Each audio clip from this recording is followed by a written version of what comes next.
누군가의 의견을 수용하고 받아들이는 태도는 아주 성숙한 자세입니다. 틀린 것이 아니라 다른 것이라면 우리는 마땅히 수용할 줄 알아야 합니다. 더더욱 신앙생활에서는 틀린 것과 다른 것을 잘 구분해야 수용과 거부를 적절히 적용할 수 있습니다. 오늘은 8번째 사사 입다가 등장하기 전 수용과 거부의 혼돈이 불러온 끔찍한 결과를 살펴보시면서 2가지 교훈을 들려드리도록 하겠습니다.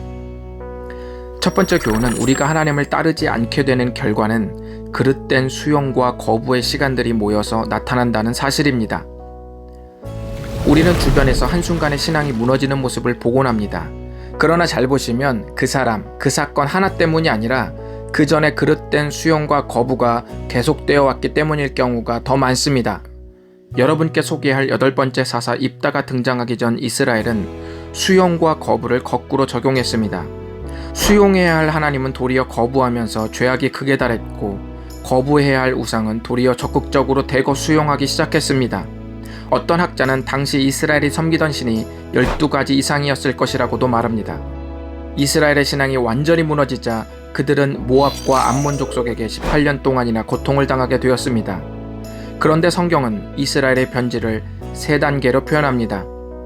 첫째, 우상을 섬기고, 둘째, 여호와를 버리고, 세 번째, 여호와를 섬기지 않았다고 말씀했습니다. 우상을 섬기고 여호와를 섬기지 않았다는 말 사이에는 여호와를 버렸다는 기록이 끼어 있습니다. 그러니까 우리가 삶에서 주님을 섬기지 못하고 있을 때는 은밀하게 주님을 버리는 과정들이 있었다는 말입니다. 노골적으로 주님을 욕하지는 않았을 것입니다. 그럼 괜찮은 겁니까? 여러분, 애인과 애인이 아닌 사람 앞에서 누구를 사랑하냐고 물었을 때 침묵했다고 해보십시오. 아무 말도 하지 않았지만 그 침묵은 애인을 사랑하지 않는다는 의미가 될 수 있습니다.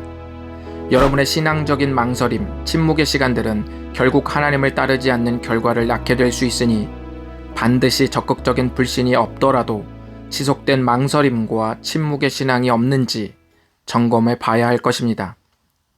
2번째 교훈은 내가 회개하면 주님께서 반드시 용서해 주셔야 한다는 마음을 내려놔야 한다는 것입니다. 이 말을 듣고 그렇다면 주님이 용서해 주시지 않을 수도 있다는 말입니까? 아니요, 그런 말이 아니라 용서를 구하는 자의 입에서 용서해야 한다는 말을 할 수 없다는 뜻입니다. 다시 이스라엘 자손의 이야기로 돌아가 보시겠습니다.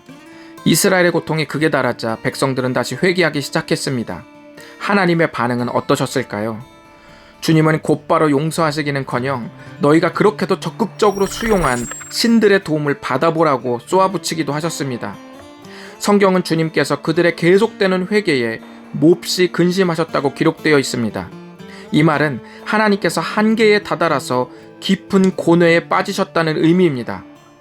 그렇게 주님이 고뇌에 차 있을 때 암몬 자손이 전쟁을 하려고 길르앗 지역에 집결했습니다. 그러자 이스라엘도 미스바라는 지역에서 전쟁을 준비했습니다.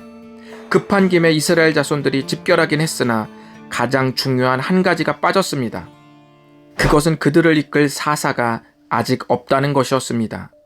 성경의 이 장면은 우리에게 한 가지를 암시하고 있습니다. 그것은 하나님의 깊은 고뇌의 시간 후 사사를 보내주시는 순간을 기다리기보다는 하나님께서 반드시 도와주셔야만 하는 상황으로 주님을 끌고 들어가고 있다는 사실입니다.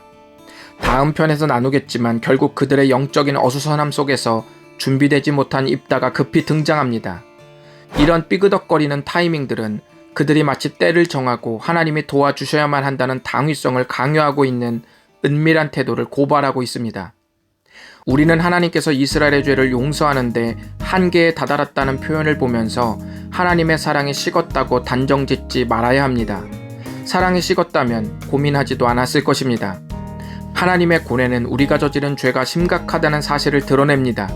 때때로 우리는 너무 빨리 하나님께서 나를 수용해야만 한다고 압박할 때가 있습니다. 하지만 용서와 은혜는 상대가 베푸는 것이지 용서를 구하는 자가 용서해야 한다고 말할 수 없습니다. 이스라엘 백성들은 어느덧 또다시 용서의 기다림을 거부하고 하나님께서 자신을 받아들여야 한다는 당위성을 수용하고 있었습니다. 누가복음 18장을 보면 2사람이 기도하는 모습이 등장합니다. 한 종교 지도자는 자기가 한 것들을 나열하면서 죄를 짓는 자들과 자신이 다른 것에 감사하고 있었습니다. 반면 한 사람은 감히 고개를 들지도 못하고 가슴을 치면서 이 죄인을 불쌍히 여겨달라고 기도하고 있었습니다. 이 모습을 본 예수님이 말씀하십니다. 종교 지도자가 아니라 이 사람이 의롭다 하심을 받고 그의 집으로 내려갔느니라. 우리는 은혜가 은혜 받을 자격이 없다고 고백하는 자들에게 임하는 역설을 기억할 필요가 있습니다. 지금 여러분의 신앙은 무엇을 수용하고 무엇을 거부하고 있습니까?